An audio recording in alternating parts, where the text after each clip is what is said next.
from the refining sector. Refinery runs worldwide reached the levels that was completely unprecedented. There was a ramp up in refinery activity, unprecedented in steepness, something that had never happened before, and really resulted in a tightening of inventories, of supply-demand conditions, which really pushed prices up. And Syria may be part of the story, but only part of it. Since then, we've seen the reverse. We've seen a drop in refining activity, almost as steep as the increase that preceded it, as refineries entered maintenance and as refining margins collapsed. And this created the opposite effect in terms of oil inventories. We've seen a big rebound in OECD oil in storage, and this naturally would tend to depress prices in a big way, which we think is what happened. Now, this period of maintenance is almost reaching its end, and seasonally, we are now on the verge of a new rebound in refinery activity, and that could support prices quite a bit.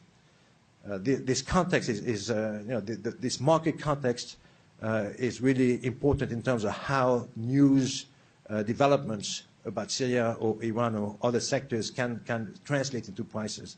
A bullish headline in politics will have a bullish effect if the fundamentals are bullish, but might not be as bullish if the fundamentals are bearish.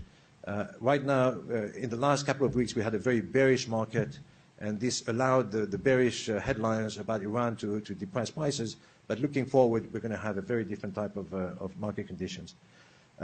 When we look at oil prices, not all oils are equal. As you know, there's different grades, different benchmarks, and they have different prices, and the relationship between those prices tend to change over time.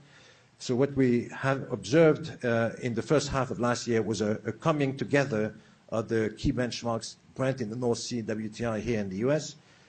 Since about early September, those benchmarks have fallen apart again, and we've seen a widening of the differential between the two. And basically, US crude prices have been trading at a deepening discount, widening discount to other international benchmarks.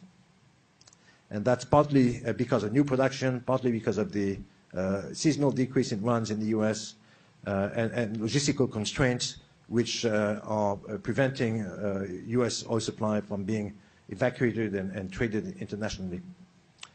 In terms of demand, not too many big developments, but something that surprised the market has been the unexpected relative strength of European supply, European demand. There's been surprisingly strong demand from a number of European countries.